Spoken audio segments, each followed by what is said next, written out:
به پسره کرخر زنگ میزنن جواب نمیده. معلومی داره چه غلطی میکنه تو استانبول. عزیز دلم همون غلطی که ما کردیم. آخ دیوونه چرا قبول کردی؟ نمیتونم، من سر بعضی مسائل انان از کف میدم، نمیتونم. یادته که آره یادم.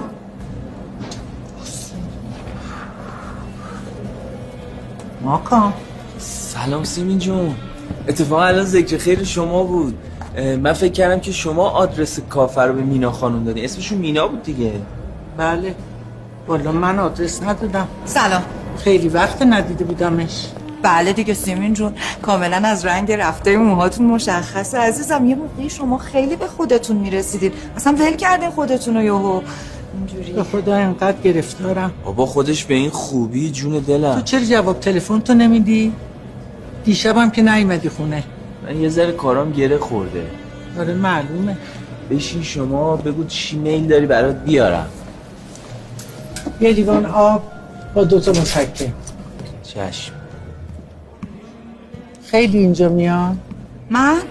نه، من امروز این طرفا یه کاری داشتم، یهو هوس قهوه کردم، اومدم تو دیدم اینجا کافه ماکانه.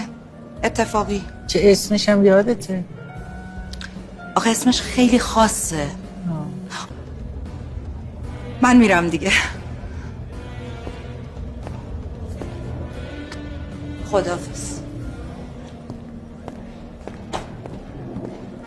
بابا من اول نشناختمش، بعد فکر کردم یادم اومد بابا این آرایشگر شماست. ولی پر روش نکنی، این پاتوقش میشه اینجا. زن محترمیه. سر 3 شوهر خورده. پس 2 ازش عقبی. پشت سرش خیلی حرفه. میگن از پیرمردا پول در میآورده خرج جوون موونا میکنه. تو همین برخورد اول فهمیدم زن زرنگیه. چی شده؟ طرفداریشو میکنی؟